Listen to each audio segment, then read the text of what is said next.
যারা বিএলও অঙ্গনওয়াড়ি কর্মী এবং অশিক্ষক নন টিচিং স্টাফদের দিয়ে করানো হয়েছে, নাম ঢোকানো হয়েছে এবং তারা তৃণমূল কর্মী, তারা তৃণমূলের রাজনৈতিক ব্যক্তিত্ব রয়েছে। অঙ্গনওয়াড়ি কর্মীরা একদমই করা সেটা নির্বাচন কমিশনের বিধি বলতে পারে না করে তাদের নামে তালিকা প্রকাশ করা হয়েছে। ইলেকশন ৯,৩৭৭ জন ভুয়ো ভোটার রয়েছে। ইলেকশন কমিশনটা কার? জবটা তো ইলেকশন কমিশন।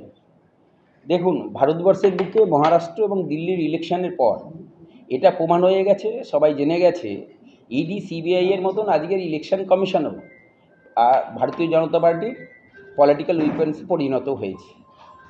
সেখানে দাঁড়িয়ে যদি এই নির্বাচনী প্রক্রিয়ায় কোনো রকম উনি যদি কোনো গণ্ডগোল লক্ষ্য করে থেকে থাকে, তাহলে এটা উনি স্বাভাবিকভাবেই ইলেকশন কমিশনকে জানানো উচিত।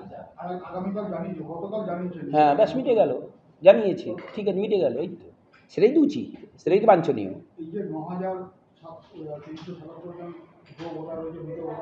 কোথায় কোথায়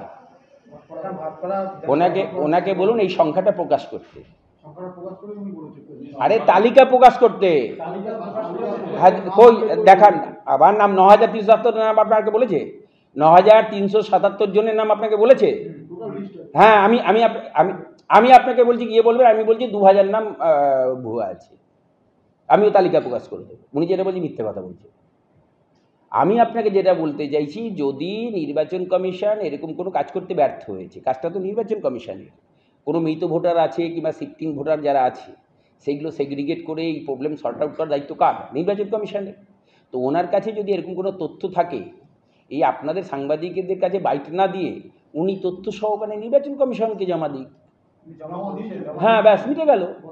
হ্যাঁ, আর এটা কোনো আলাদা কোনো প্র্যাকটিস না, এটা যে কোনো একজন পলিটিক্যাল ওয়ার্কারের কাছে রেগুলার প্র্যাকটিস। আমরা প্রতি বছর ভোটের আগে ৬ নম্বর ফর্ম ফিল আপ করি, যাদের নতুন নাম ইনক্লুশন হবে, যাদের নাম বাদ দেবো শিফটিং, সেই জন্য ৭ নম্বর ৮ নম্বর ওয়ার্ড ফর্ম ফিল আপ করি। এটা রেগুলার কোর্সে করে। যে নামগুলো উনি বলছেন সেই নামগুলো ওনারই তোলা।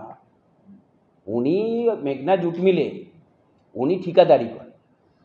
এই মেঘনা জুট মিলে বিহার দিয়ে নতুন সব বাচ্চা ছেলেদের এনে কাজ করায় কম পয়সার বিনিময়ে। ওখানে যান, গিয়ে সব থেকে বেশি ভুয়ো নাম আছে ১৮ নম্বর আর ১৭ নম্বর ওয়ার্ড। হ্যাঁ, তো এটা শাসক দলের কাজ না তো। আপনি ভোটার লিস্ট কারেকশনটা নির্বাচন কমিশনের জব, নির্বাচন কমিশনারের কাজ, এটা রাজ্য সরকারের কাজ না। উনি একটা ভুল করে ফেলছে, কোনটা কার কাজ উনি সেটা গুলিয়ে ফেলছে। ওনাকে বলবেন এই কাজটা রাজ্য সরকারের না, এটা নির্বাচন কমিশনারের কাজ। তো ওনাকে এরকম যদি কোনো তালিকা ওনার কাছে থেকে থাকে, ওনার তো উচিত আপনাদের কাছে না বলে এটা নির্বাচন কমিশনারকে জানানো, তাই না? তাহলেই তো মিটে গেল। ওনার তো উদ্দেশ্য না, উনি নিজেও জানে যে সংখ্যাটা বলছে এটা ফেক, যে কথাগুলো বলছে এগুলো ভুয়ো। এগুলো আপনার এই মিডিয়ায় বেঁচে থাকার জন্য, মিডিয়ায় মুখ দেখাবার জন্য এই তথ্যগুলো আপনাদের সামনে নিয়ে আসছে। আবার আপনাকে বলছি, বিএলও নিয়ে যদি এরকম কোনো থাকে, যদি এরকম কোনো তথ্য তালিকা ওনার কাছে থাকে, তাহলে নির্বাচন কমিশনকে জবাব দিলেই নাম কেটে যাবে। যদি এটা নির্বাচন কমিশনারের যে গাইডলাইন আছে তার বাইরে যদি হয়ে থাকে, খুব স্বাভাবিকভাবেই ওনার উচিত এটা নির্বাচন কমিশনকে জানানো, তাহলেই নাম কেটে যাবে।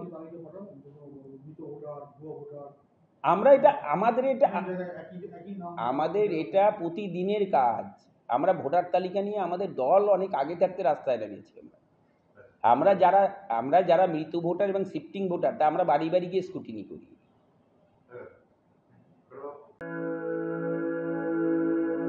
আপনি কি জটিল কিছু সমস্যায় ভুগছেন? সমাধান পেতে চান? যোগাযোগ করুন প্রখ্যাত জ্যোতিষ ও তান্ত্রিক মনসারাম ভট্টাচার্যের কন্যা মনসা কন্যার সাথে। প্রখ্যাত জ্যোতিষ ও তান্ত্রিক মনসা কন্যা হাওড়া জানবাড়ি ও হাতিবাগানের নিজস্ব মন্দিরেও বসেন। যোগাযোগ 9830106967 আর 9239655323।